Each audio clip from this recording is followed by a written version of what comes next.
Je vais vous dire la vérité. Je vais vous dire la vérité. Et vous allez être d'accord avec moi.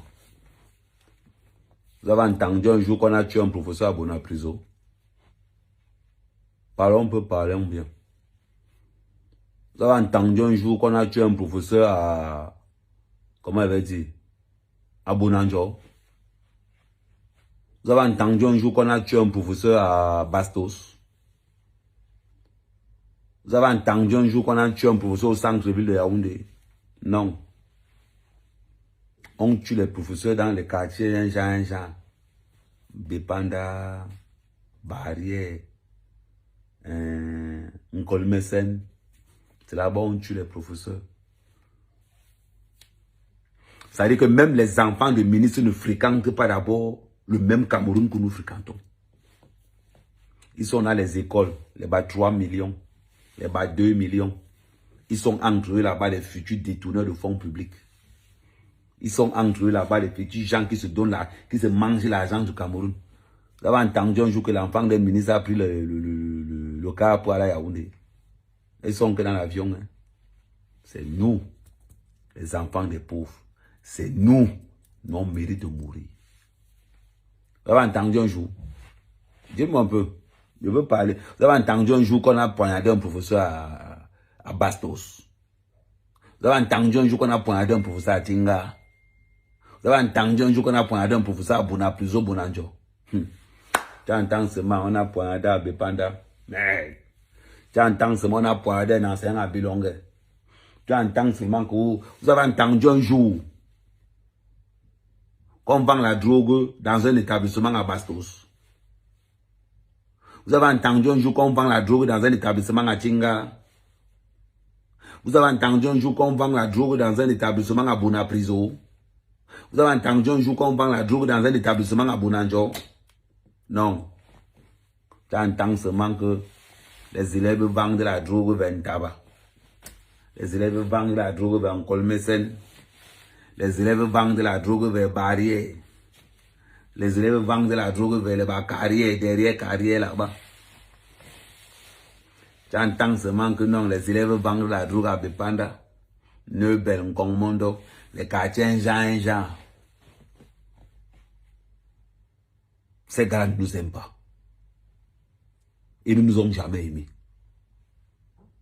Ils mangent l'argent du Cameroun entre eux. Quand eux sont malades, hein, tu entends seulement, on signe seulement là-bas évacuation sanitaire. Quand ils sont malades, tu entends seulement évacuation sanitaire. Bah, moi, les sort du pays, on go avec eux. Quand eux sont malades, c'est comme ça. Toi, quand tu es malade, merde, tu vas confirmer le capsule. Capsule, c'est une bindi pilule comme ça, là, c'est jaune rouge, ça soigne tout. Tu as mal à l'œil, on te donne le capsule, tu avales, je dis que... Et pourtant que c'est nous qui construisons le Cameroun. Pendant qu'ils volent l'argent du pays pour venir construire, acheter des maisons ici. C'est nous qui construisons le Cameroun. C'est nous qui payons le prix fort. On va venir nous dire que notre fils, que notre Nyamton national, que c'est sa faute s'il est mort. On va venir nous dire à nous Camerounais que si le Nyamton est mort, c'est que c'est sa faute. Ces gens d'en haut ont pris notre fils. Ces gens d'en haut là, ils ont pris notre fils. Ces ministres, ces gouverneurs, ces détourneurs, c'est tout ça. C'est eux qui ont tué Gabriel Nandjip. Non, man, on va te venger. Man, tu ne peux pas gonjo. Non, jamais. L'heure des dénonciations a commencé. Le tout sien, l'heure des dénonciations a commencé. Petit frère, tu ne peux pas go comme ça. Tu ne peux pas. Il y a un ministre des routes. Il y a un ministre des travaux publics. Il y a un ministre de la condition féminine. Il y a un ministre de l'enseignement supérieur. Voilà un pays. Premier soin de secours, c'est le vol. On te choisit d'abord la montre. On te choisit le porte-monnaie. On te choisit le C. On te laisse mourir. On te filme même en bonus. Un pays où il n'y a pas d'ambulance. Si tu entends l'ambulance en route, c'est qu'il y a l'enfant de ministre qui est tombé malade à l'école. Si tu entends qu'il y a l'ambulance en route, c'est que tu entends qu'il y a un ministre qui a eu l'AVC dans un auberge à Yaoundé. Là, tu entends l'ambulance arriver. Ouang, ouang, ouang. Quand tu vois un ministre prendre la route, c'est qu'il y a au moins 4 moutards qui fangent de la route. On demande d'écarter. Quand c'est eux, on demande d'écarter la route. Pourquoi vous ne voulez pas qu'on ait la rage? Voilà pourquoi je vous dis, les gars, c'est le candidat du peuple qu'il nous faut. Il nous faut vraiment un gars qui aime le Cameroun. Il faut un gars qui respire Cameroun. Il nous faut un gars qui sente Cameroun, qui vit Cameroun, qui consomme Cameroun, qui est nationaliste à l'état pur. C'est ça qu'il nous faut. Man, Cabrel, tu ne connais pas. Tu ne connais pas. Mais ta mort va déclencher le véritable changement. Le véritable changement. Ça, on vous dit ça tous les jours. On vous dit ça tous les jours. Si vous voulez qu'on se calme, mourrez aussi dans ces routes-là. Enterrez aussi vos gens, on voit. On est fatigué d'enterrer les nôtres. On veut aussi les bonnes écoles. Ce n'est pas qu'on ne veut pas travailler, on se travaille. On travaille. Ils abusent de nous. Frangin, c'est le candidat du peuple. Nous voulons le candidat du peuple. Le visa. Kabé voulait partir. Kabé travaille avec Steve Fan. Il fallait que Steve Fan donne le visa pour aller au Canada. Kabé a dit que je m'en vais au Canada, je veux partir au Canada. Kabé est parti au Bénin. Ça va pas donner. Kabé voulait partir du pays. Exactement comme Madame Cooper. Exactement comme Madame Cooper. Madame Cooper, c'était une fille qu'on a fabriquée, qu'on a trouvée, on a fabriquée, elle s'est rendue compte. Elle avait demandé son père à rejeter. Ok. Ça veut dire qu'il n'a jamais demandé. Ça veut dire qu'il n'a jamais demandé. Madame Cooper, c'est une fille, une influenceuse, que quand les gars ont trouvé le talent, ils ont voulu l'utiliser. Elle a combattu ces gars. Donc quand je dis c'est Steve Fa, tu dois comprendre. Steve, tu dois comprendre, ça ne veut pas dire que Steve Fa est l'ambassadeur. Steve Fa va peut-être payer le visa. C'est pour dire que Steve Fa travaille avec celui qui fait la publicité de Canada Machin, non? Quel est le gérer des visas pour le Canada? Peut-être que je me suis parlé vraiment. Quand je dis que c'est Steve Fa, de ça, toi maintenant, si tu es quelqu'un des réseaux, tu vas savoir, ou bien tu ouvres un peu, tu peux pétiner, tu vas dire que ok, c'est parce que Steve Fa, il gère des visas pour le Canada. Donc c'est facile à Steve Fa, quelqu'un qui a 5 milliards de dollars, de faire un visa pour Kabé Nandji pour aller au Canada. Kabé Nandji venait comme ça du Bénin. Il venait du Bénin, il allait au Togo. Ça n'a pas marché. Il est rentré au Cameroun. Il fallait qu'il aille prendre son visa. On n'a dit jamais, tu ne parles pas. Même chose pour Madame Cooper. Madame Cooper, elle avait son visa. On a fini avec elle à la veille. On a fini avec elle à la veille. Maintenant, quand il faut parler de l'ami de Steve Fa, qui est Pifo. Tandem alors dit que c'est pas catégorie. On marche par catégorie. Quand il chante ça, parce qu'on l'a touché. On a touché. Car il y a beaucoup de choses qui se passent là-bas. Beaucoup de choses. Quelqu'un comme mon style charismatique. On voit là depuis. J'ai trop pitié de ce jeune parce qu'il fait l'effort. Il fait beaucoup d'efforts. Parmi tous ces gars-là. Mais il est tellement talentueux qu'il nous fait plaisir. J'ai trop d'amour pour ce petit. Comme j'avais d'amour pour Kabé Nandji. Quand Moussi le charismatique, c'est un petit que j'adore. Parce que je suis dans la voiture, donc je m'appelle même comme ça à partir. Mais je vais faire un direct de 20 minutes avec vous. Alors le mépris commence à s'installer. Kabé qui était doux, qui était assidu, change complètement de face. Kabé devient une autre personne. Kabé commence à marcher avec des grandes personnes. Kabé commence à marcher avec des personnalités. Où moi j'étais, ou quand je l'appelais même, ça n'avait même plus de place. Donc je n'avais plus quelqu'un devant Cabrel quoi. Un jour je l'appelle et dit que Cabrel, je suis dans ce monde depuis. Cabrel, je suis dans ce monde depuis, tu es en train de courir. Tu es jaloux, tu me... En fait, je ne suis pas en train de dire que... Écoutez un peu le sens de ce que je veux parler, parce que je vous dis quelque chose, ça va aider beaucoup de personnes qui veulent courir dans le showbiz, ou bien dans le monde. Et Cabrel, tu cours. Tu es venu me trouver dedans, non? Je te dis que tu cours. Laisse ça. Je dis que moi, pas le temps de Dieu n'a pas encore. Je dis que moi, je sais qui. Je sais qui. On te dit qu'il faut. Je sais qui. Il dit que Cabrel, tu cours. C'est comme ça que Cabrel et moi, les distances commencent à se créer. Mais malgré tout, Cabrel ne m'abandonne pas. Cabrel ne m'abandonne pas. Il dit quand même dans son cœur que non, ça c'est mon père. C'est grâce à lui que je suis même nominé en tant qu'humoriste. C'est grâce à lui que j'arrive les micros, je suis sollicité dans les mariages. Il continue à m'appeler.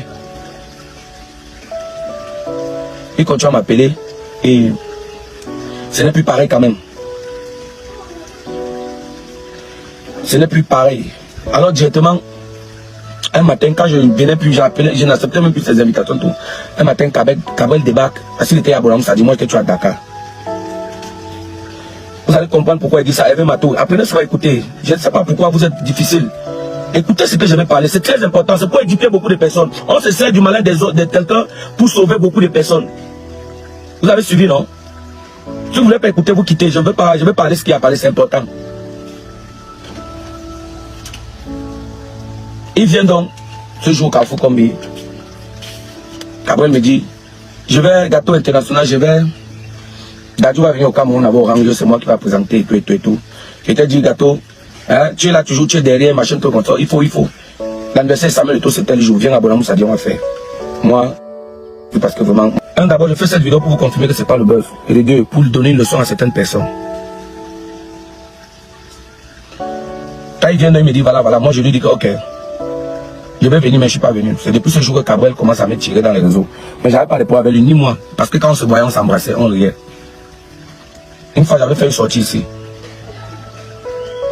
La vidéo maintenant est sans filtre. Une fois, j'avais fait une sortie ici où j'ai parlé. Un jour où j'ai dit que Cabrel, tu es mon fils. Tu es mon petit frère en âge. Tu es mon petit frère dans le showbiz. Tu es mon petit frère dans tout. C'est moi qui t'a mis dans ce que tu es aujourd'hui. Je te dis que tu cours. Là-bas, voilà là où Cabrel et moi, on ne s'appelle plus jamais. J'écrivais même Cabrel ne me répondait plus. Et peut-être tout Cabrel ne me gérait plus, j'étais plus important pour Cabrel. Cabrel, si les parents de Cabrel écoutent, la voiture que Cabrel roulait, 30 millions, on lui a seulement donné. Je ne veux pas citer le nom de la personne qu'on a donné. Qui lui a donné? On lui a donné cette voiture, nous on connaît tout. À un moment dans la vie, il faut avoir le discernement. Il faut avoir le discernement. Je ne suis pas en train de dire toujours que tu as peut-être mis la main quelque part, mais il dit qu'il faut avoir le discernement. Ça veut dire que il ne faut pas envier. Il faut rester dans ton coin. C'est Dieu qui bénit. Il faut savoir ce qui est bien pour toi. Il faut savoir ce qui est mauvais pour toi. Vous qui êtes dans le showbiz là. Vous allez seulement me dire, j'aime dire la vérité. Tout ce que vous bavardez là, je ne gère pas ça. Je suis quelqu'un de vrai. Économise tes dépenses en électricité en programmant tes achats du mois sur l'application Gadjo Livestock. Gagnez en temps en programmant vos achats à partir du portefeuille Gadjo Livestock. Commandez ou faites-vous livrer gratuitement en 40 minutes en fonction de votre localité. Gadjo Livestock, Africa Best Livestock App. Les amis, pour tous vos événements au Cameroun, mariage, anniversaire, baptême, crémaillère, soirée VIP, concert et tout ce que vous pouvez imaginer qui fait dans l'événementiel, contactez Keja Events Rental afin de vivre une expérience pleine à 360 degrés et rendre tous vos moments mémorables. Nous vous proposons en plus des accessoires comme le pisto Chirelais à billets, une machine à bulles, un tapis rouge, afin de rendre votre expérience sublissime et spéciale. Devinez quoi? Vous aurez aussi droit aux vidéos illimitées avec chacun une ou plusieurs musiques personnalisées pour chaque vidéo. Contactez-nous via WhatsApp à travers ces numéros que vous voyez dans la vidéo. Merci. Every day I go wrong, and this is you when you believe now. Oh, the second time and the second day, you will love but you don't believe. Everyone you see, you tell me, say I'm sorry. Cabrel Nandip aurait sacrifié son enfant, comme vous pouvez le lire là. La mère de son fils mort en 2021 apparemment aurait déclaré le 21 août 2021 « Ils ont tué mon enfant, mais je donne 2 heures aux complices pour le rejoindre. » Cabrel Nandip serait entré dans une loge où à 33 ans, tu meurs. Tu vis heureux de 0 jusqu'à 33 ans et tu meurs comme Didier Arafat, comme Bob Marley, comme toutes ces célébrités qui sont mortes à 33 ans.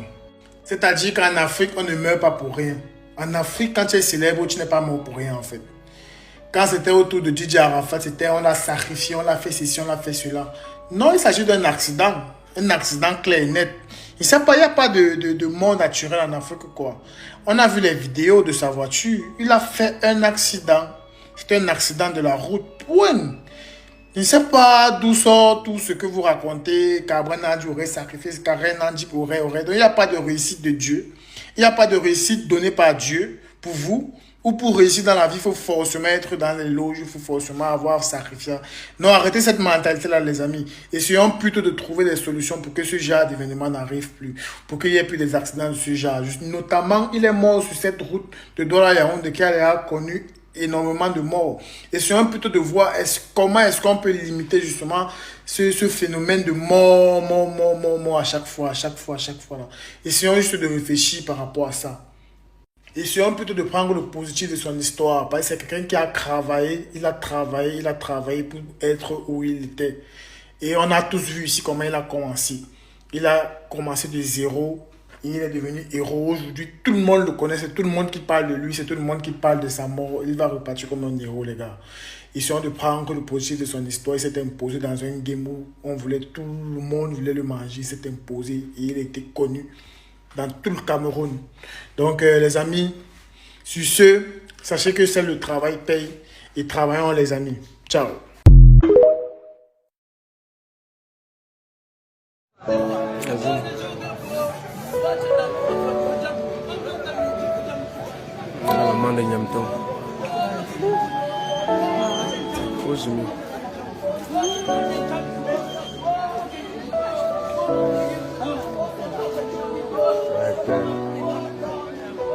On est comme ça chez Cabrel.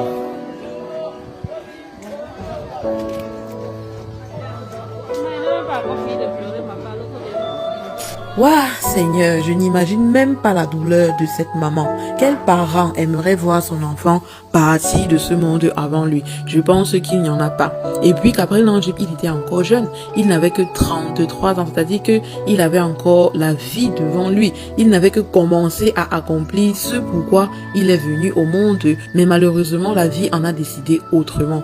En fait, Gabriel Nangib, après sa carrière d'humoriste qui a été courte, mais plutôt avec un grand succès, parce que oui, il a eu du succès, il a une certaine renommée que beaucoup n'ont pas d'ailleurs. Donc, il a fait sa carrière et à un moment donné de sa vie, il a décidé de se déplacer, de quitter le Cameroun pour aller vers l'extérieur.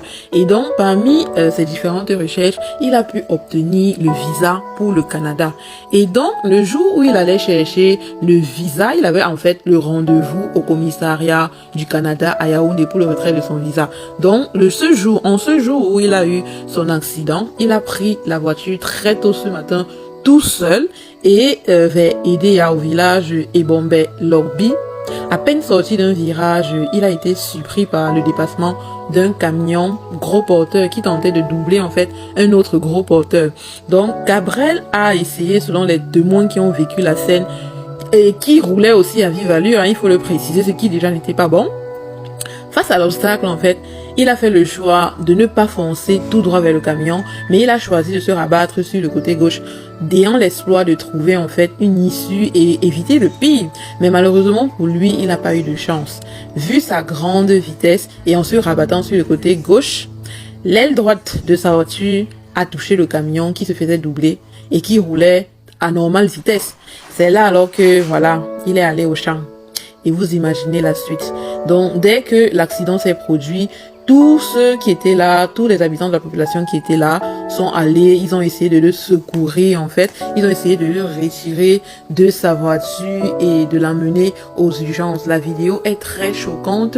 J'ai fait une précédente vidéo dans laquelle j'ai essayé de vous mettre la vidéo, mais Facebook a bloqué parce que les images étaient vraiment choquantes. Donc, j'ai préféré éliminer la vidéo et en faire une autre. Là, c'est tellement choquant. On le voit en train d'arriver à l'hôpital. C'est incroyable, je vous assure. C'est là que tu te dis que donc c'est vrai. Parce que c'est à partir du moment où j'ai vu tout ça que j'ai dit, donc c'est vrai tout ce que c'est dit sur la toile. Donc c'est vrai que Gabriel Nangib n'est plus de ce monde. Source Bruno Bidjan. Et apparemment, durant donc l'accident, il aurait eu un fort choc au niveau de la poitrine, une contusion au niveau de la poitrine, donc sûrement ses côtes se sont même brisées, qui sait, le cœur et le poumon ont sûrement été touchés. C'est ça alors qu'il a emmené de l'autre côté. À un moment donné, essayons et apprenons à tirer des leçons des expériences des autres, parce que là ça va de mal en pire. D'abord c'était Madame Cooper, maintenant c'est au tour de Gabriel Nangib. Deux personnes comme ça aussi jeunes qui s'en vont. Pourquoi Seigneur? Pourquoi eux? Moi je dis toujours que la vie ce n'est rien. À partir du moment où tu te rends compte que on vient sans rien et on part sans rien, je pense que tu peux vivre ta vie très facilement. Je pense que tu peux être plus épanoui dans la vie, en vouloir, du moins moins en vouloir aux autres. Je veux dire, c'est pas que tu vas te laisser marcher dessus, mais c'est du genre, quand quelqu'un te fait quelque chose, tu réponds et puis c'est bon, tu t'arrêtes là, tu ne gardes pas ça en toi, parce qu'en fait c'est tout ceci qui pousse les gens à arriver à poser certains actes qui sont irréparables en fait. Donc aimons-nous vivants, enjoyons nos vies vivants aussi, parce que c'est important, il faut le dire. De temps en temps il faut se faire plaisir, c'est important pour soi-même. De temps en temps il faut se féliciter, il faut s'offrir des choses, tout simplement même pour augmenter même son estime de soi-même. Je veux dire, il faut profiter de la vie en fait, il faut profiter de la vie parce que on ne sait pas de quoi demain est fait, on ne sait ni l'heure ni le jour. Regardez, qui aurait pu imaginer qu'aujourd'hui on serait en train de pleurer Gabriel Nangib? Qui aurait pu l'imaginer? Dernièrement, il était au Qatar à la Coupe du Monde, mon frère. Vous avez vu le travail qu'il a fait en compagnie des autres, de ses autres collègues, même s'ils ne sont pas forcément dans la même lignée, de ses autres collègues camerounais, Vaniste, Djenabouli, celui qui marche en culotte, là j'ai oublié son nom, etc. Ils ont animé la Coupe du Monde et donc on les attendait pour la CAN en Côte d'Ivoire l'année prochaine. Mais qu'est-ce qui s'est passé? Eh Seigneur, qu'est-ce qui s'est passé? Oh, c'est tellement triste de voir tout ça. J'ai beaucoup de peine pour sa maman, pour sa famille. J'ai beaucoup de peine pour Laure Mwaminga, qui en ce moment, elle aussi, est inconsolable. Sincèrement, les moments. Tout ce que je peux vous dire, c'est que franchement, il faut profiter de la vie. Vivez comme si c'était le dernier jour, mais en mettant quand même, en gardant toujours quand même quelques réserves, parce que tout de même, on ne sait de quoi demain est fait. On a des enfants qui sont appelés à grandir demain. On ne sait pas si ça sera à nos côtés ou pas. Donc, il faut pas qu'on les laisse venir au monde bras ballants. Quand on peut, si on peut, on essaye de leur réserver un avenir meilleur. Donc, il faut profiter de la vie tout en pensant aussi à ces choses-là. Et évitons ou réduisons en fait la procrastination aussi. Ça aussi, c'est pas une bonne chose. Et la meilleure des choses, je ne cesserai de le dire, c'est toujours de mettre Dieu pour les chrétiens au centre de notre vie. Parce qu'en fin de compte, on aura beau se protéger de tout ce qui est visible à nos yeux, mais de ce qui n'est pas visible à nos yeux, qu'est-ce qu'on en fait? Il n'y a que lui pour nous sortir de cette situation dont on ignore l'existence. Mettons-nous en prière, remercions le Seigneur à chaque fois que nous passons une bonne nuit, à chaque fois que nous nous couchons la nuit et nous nous réveillons le matin, et donnons-lui en fait notre vie de telle sorte qu'il puisse aussi nous protéger durant la journée. Parce que d'ailleurs là, on ne sait pas, il y a des choses qui dépassent notre entendement qu'on ne voit pas. Donc franchement, dites-moi dans les commentaires, qu'est-ce que vous pensez du départ de Gabriel Nangib? Comment est-ce que vous avez vécu cette scène jusqu'ici? C'est vrai, ça ne m'affecte pas, je suis honnête, ça ne m'affecte pas autant que le départ de Madame Cooper, mais je suis quand même affectée par son départ. J'arrive pas à croire, c'est difficile à croire, je reste, je me dis, donc c'est vrai, j'ai toujours le souvenir qui revient dans ma tête, je me demande si c'est vrai, je me dis toujours, mais c'est pas possible, c'est pas possible. En tout cas, donnez vos avis dans les commentaires. C'était Toli.com. Merci de m'avoir suivi jusqu'à la fin et à très bientôt pour un nouveau Toli. Ciao, ciao. Every day I go wrong, and this is you when you believe now. Oh, the second time and the second day, you with love but you don't believe. Everyone you see, you tell me, say I'm sorry. Hier, c'était DJ Arafat. Par la suite, il y a eu des autres. Il y a eu Madame Cooper. Aujourd'hui, c'est Gabriel Nangib. C'est qui le prochain? et tous sont des jeunes, comme toi et moi. Si on ne peut pas apprendre des erreurs des autres, c'est qu'on a perdu le chemin. Et si tu as perdu le chemin, tu ne sais pas d'où tu vas, retourne d'où tu viens. J'ai fait une vidéo dans laquelle je partageais avec vous 3 leçons de vie qui se cachaient derrière le décès prématuré de notre frère Cabrel Mangé. Si tu ne l'as pas encore suivi, cette vidéo elle est sur ma page. Je te laisserai le lien en description de cette vidéo. Mais dans cette vidéo, je ne te parlerai pas de leçons de vie, mais quelque chose de très important. Artiste, humoriste, influenceur, comédien, créateur de contenu, personnalité publique, cette vidéo te concerne. Je partagerai avec toi 3 conseils indispensables, surtout le 3e. Tu en as vraiment besoin. Parce que si on ne peut pas se servir des erreurs des autres, c'est qu'on a perdu le chemin. Effectivement, notre génération, nous sommes en train de perdre le chemin. Et vous, artistes, humoristes, influenceurs, créateurs de contenu, vous êtes le miroir. Ce conseil, ça vous concerne. Parce que c'est votre milieu, c'est votre domaine. Le premier conseil que je vais partager avec vous, faites de votre vie un mystère. Faites de votre vie un mystère. Tout le monde ne doit pas savoir ce qui se passe dans votre vie privée. Sachez dissocier la vie privée de la vie professionnelle. Vous avez gagné un nouveau contrat, c'est sur des réseaux sociaux. Un nouvel appartement, c'est sur des réseaux sociaux. Une nouvelle voiture, un nouveau vêtement, tout se trouve sur des réseaux sociaux. Même ce qui est dans le cadre de votre intimité se retrouve sur des réseaux sociaux. Sans le savoir, c'est vous qui informez vos ennemis. C'est vous qui vous créez des ennuis. Faites de votre vie un mystère. Ce n'est pas parce qu'on est personnalité publique, qu'on est une célébrité, qu'on ne peut pas dissocier sa vie privée de la vie des réseaux. C'est possible, vous pouvez le faire. C'est possible, vous pouvez le faire. Sans le savoir, c'est vous qui vous attirez les ennuis. Laissez-moi vous rappeler quelque chose. Est-ce que vous savez qu'il y a des gens qui existent, qui ne vous connaissent pas, qui ne vous ont jamais vu, mais qui prennent quand même le plaisir de vous détester? Alors imaginez le jour où ils vont vous rencontrer. Ils n'hésiteront pas de vous la faire en l'envers. On ne détruit pas ce qu'on ne connaît pas. On ne peut pas détruire ce qu'on ne connaît pas. Sans le savoir, c'est vous qui informez vos ennemis. Tout ce qui se passe dans votre vie se retrouve sur les réseaux sociaux. Vous avez quoi à prouver à qui? Vous êtes en compétition avec qui? Tu es venu sur cette terre de façon individuelle et tu partiras de façon individuelle. Tu la vis d'abord pour toi, pas pour les autres. Fais de ta vie un mystère pour t'éviter les ennuis. Le deuxième conseil que je vais partager avec toi avant le 3e, qui est le plus important, fais preuve d'humilité. Faites preuve d'humilité, c'est très important. La deuxième raison qui vous attire beaucoup de problèmes, artistes, humoristes, influenceurs, créateurs de contenu, faites preuve d'humilité. Vous êtes remplis pour certains de beaucoup d'arrogance, beaucoup de mépris, beaucoup d'insolence. En début de votre carrière, vous êtes doux, vous êtes tendre, vous êtes gentil, vous êtes humble. Mais une fois que vous avez atteint un certain niveau de célébrité, un certain niveau de popularité, vous gagnez déjà des contrats. Vous réussissez à rassembler des centaines de milliers de personnes dans des concerts. Vous avez des centaines de milliers de personnes sur vos pages qui vous suivent, voire des millions. Vous devenez insolent, arrogant, méprisant, impoli, voire sauvage. Vous clashez tout le monde, vous insultez tout le monde. Même vos aînés qui sont dans le domaine avant vous, vous les insultez. Des personnes dans leur carrière à votre âge. Ça veut dire quand ils ont commencé soit à faire de la musique, de l'humour, je ne sais pas moi, vous étiez des enfants, des bébés. Mais aujourd'hui, parce que vous avez fait une musique qui a marché, une vidéo qui marche, je ne sais pas moi quoi, c'est fini. Ça vous donne le droit de parler à tout le monde comme vous voulez. Insulter tout le monde, mépriser tout le monde, parler avec arrogance. De grâce, faites preuve d'humilité. Vous allez beaucoup trop loin dans vos propos. Si on n'apprend pas des erreurs des autres, c'est qu'on est en train de s'égarer. Effectivement, notre génération, on est en train de s'égarer. Beaucoup d'entre vous, vous êtes en train de vous égarer. Paix à son âme, Cabrel Mangé.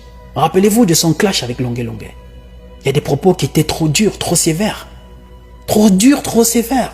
C'est des artistes quand vous invitez dans votre mariage. Quelques mois après, vous allez divorcer.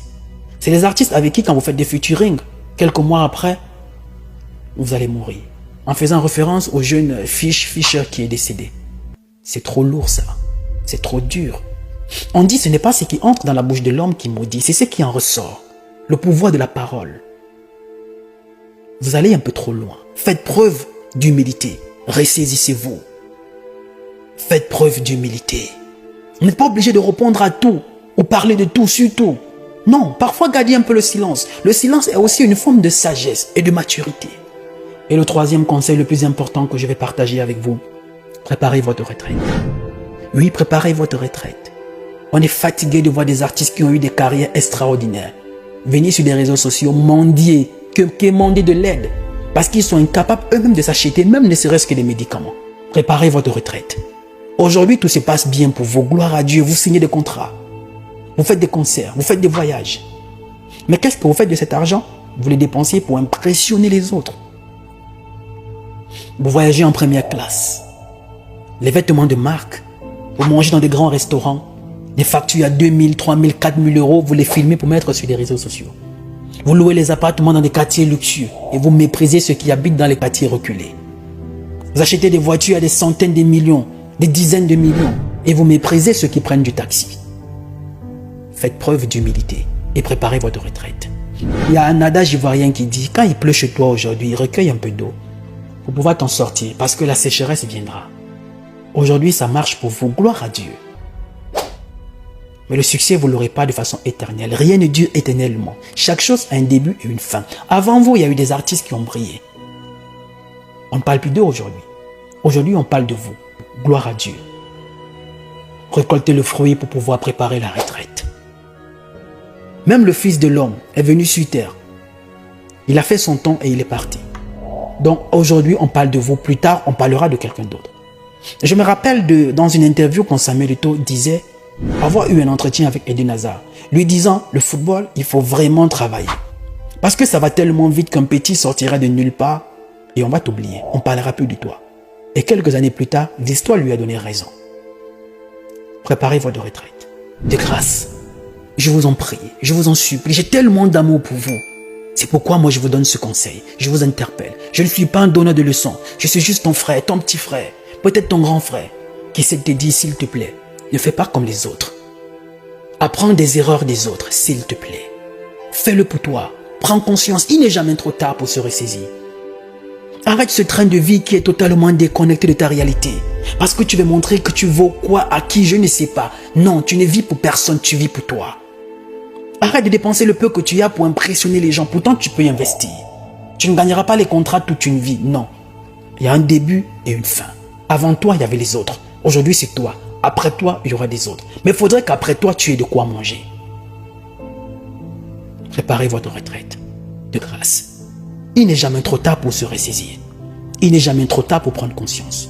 Même si vous ne le faites pas pour vous, faites-le pour vos enfants. Faites-le pour vos proches. Parce que c'est des personnes qui souffrent le plus quand vous allez mal.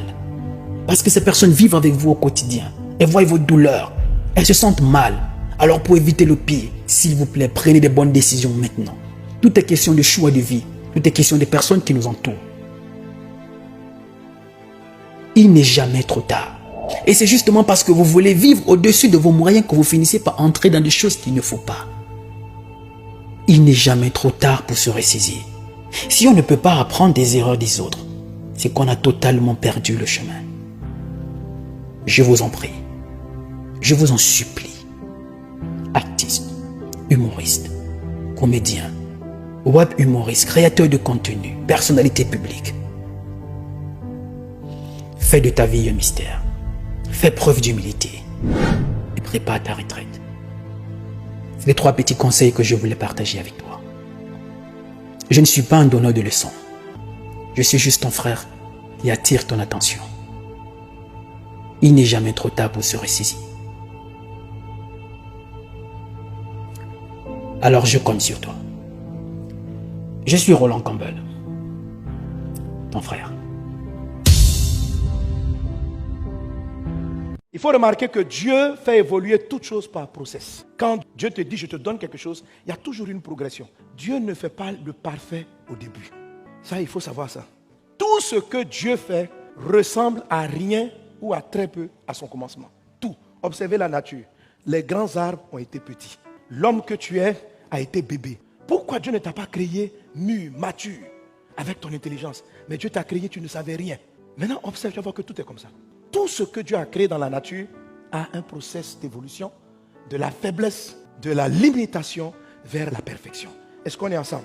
Être patient, c'est savoir respecter le processus des choses. L'impatience, c'est de ne pas respecter ce processus et de dire que ça tarde trop.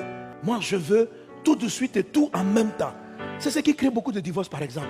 Quand les gens se marient, ils ne savent pas que quand Dieu dit tu seras heureux dans le mariage, même être heureux, c'est un process. On n'est pas heureux tout de suite et maintenant. C'est-à-dire que dès que tu te maries, c'est pourquoi les gens divorcent. Parce que quand ils se marient, ils ne sont pas patients. Mon rêve, c'était un mari comme ceci. Il faut que tu sois comme ça et tout de suite et maintenant. Non, Dieu ne fait rien comme ça. Tout couple commence en balbutiant et s'affermit avec le temps.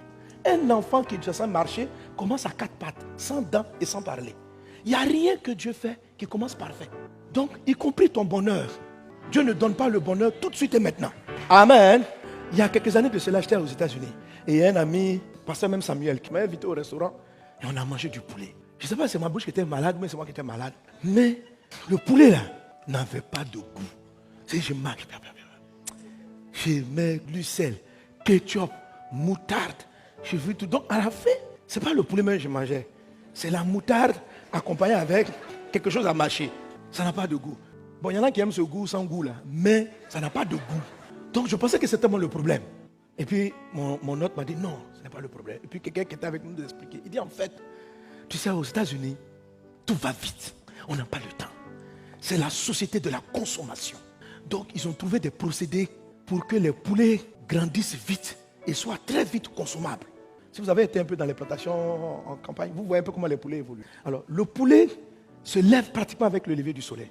Tant que le soleil est levé, le poulet ne dort pas. Tant qu'il y a de la lumière, le poulet est réveillé. Et le poulet passe tout son temps à picorer. Le poulet ne picore pas pour combler une faim. C'est-à-dire que c'est un mécanisme. Quand il mange, on est là. Voilà. Donc, il dit ce qu'ils ont fait, c'est qu'ils ont des fermes et ils mettent la lumière constamment allumée sans interruption. Donc, le poulet est toujours réveillé. Et la nourriture passe. Et le poulet est coincé dans un truc et il picore seulement. Un jour, il est là seulement. Et donc, il commence à grossir bêtement. Il grossit. Et le sang, les bonnes choses qui sont dans le sang là, n'ont pas pris le temps d'entrer dans sa chair parce qu'il va vite. Je ne sais pas, normalement, il faut un bon poulet. Il faut combien de jours? Les fermiers. À peu près 45 jours. Mais en une semaine, ou 10 jours maximum, ils t'ont fabriqué un poulet. Parce que là, vraiment, ils l'ont fabriqué avec des cuisses énormes, c'est-à-dire il est costaud, mais même les os n'ont pas pris le temps de se former. Parce que quand vous mangez nos poulets africains, les poulets, la bicyclette là, tu sens qu'il a pris le temps. C'est-à-dire quand tu arrives sur ces os, quand toi-même tu croques, tu sens que le poulet est là. C'est-à-dire que le poulet africain, même pour le cuit là, il faut savoir que sa chair est truc. Donc, leur poulet n'a pas de goût. Les gens n'ont pas de goût parce que ce sont des choses faites avec précipitation. Impatience, on veut vite le manger. Le plus important c'est de manger, peu importe le goût. Donc je demande pardon aux Américains, mais répentez-vous. Respectez la nature de Dieu. Bon, ce n'est pas tous les Américains. Après on m'a amené dans d'autres restaurants où ils arrivent à sélectionner parce qu'il y a des fermes là-bas qui ont compris le principe et qui veulent manger, mais ça coûte plus cher. Ok? Ça coûte plus cher ce genre de viande. Est-ce qu'on est ensemble?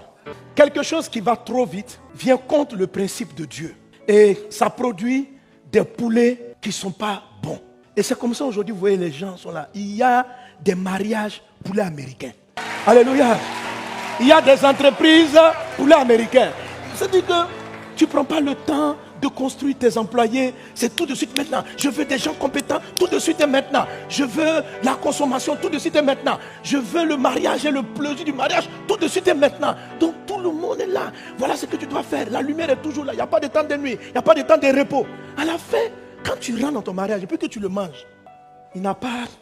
C'est-à-dire que le bonheur que Dieu a prévu dans le foyer, là, tu dis, c'est que je suis entré dans quoi? C'est un mariage ou c'est pas un mariage? Non, on appelle ça mariage poulet américain.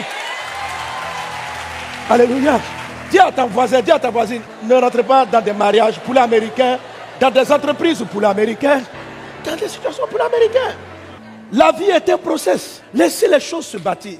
Laissez les gens apprendre à se découvrir. Les gens sont pressés. On veut aller rapidement au sexe. On est là. Le monsieur t'a pas encore marié. Et de toute façon, on va se marier. Non, nous nous aimons. Mais non. Apprenez le temps de vous apprécier. Faites des petites crises. Apprenez à comprendre l'autre. Laissez le temps. Le poulet, il faut dormir. Il faut se réveiller. Parce que la nature est comme ça. Un manguier ne te donne pas la mangue mûre tout de suite. Et elle va te donner la mangue. La mangue est non mûre. Tu la manges non mûre. Ça agace tes dents. Tu rentres dans un foyer qui n'est pas mûr. Tu vas sentir ça dans ta vie. Tu commences un projet qui n'est pas mûr, tu vas le sentir. Et Dieu a créé la nature comme ça. Ça ne va pas changer à cause de toi. Les gens sont fâchés pour dire time is money. Dieu n'est pas dans votre histoire. Vous allez regretter votre affaire de time is money. Amen. Il faut le temps pour bâtir toutes choses. Alléluia. Gloire à Dieu. Il faut le temps de bâtir chaque chose. Donc, soumettons-nous à Dieu, soumettons-nous au process et on aura des foyers heureux, des enfants formés, des vies éduquées. Des gens sont déçus de leurs enfants après leurs premières erreurs. Un enfant grandit avec des erreurs. Les gens veulent tout de suite avoir les meilleurs. C'est pourquoi vous embauchez des personnes qui ont peut-être la compétence, mais qui n'ont pas pris le temps d'être formées. Ils ne sont pas formés avec toi. Ils ne te seront pas loyaux. Tu vas perdre les gens, tu vas perdre beaucoup de temps. Ce temps-là, tu vas le rattraper d'une manière ou d'une autre. Tu ne peux pas venir contre les lois que Dieu a installées dans la nature. Tu dois apprendre à les honorer, tu dois apprendre à les respecter et ta vie sera épanouie. Dieu fait toutes choses bonnes, toutes choses belles en son temps. Ton mariage sera beau en son temps, tes enfants seront beaux en leur temps, ton entreprise sera belle en son temps, ce que Dieu fait avec toi sera parfait en son temps. Toi maintenant, suis le tempo de Dieu et tu seras épanoui. Quelqu'un donne un bon amen. Quelqu'un donne un bon amen. Alléluia.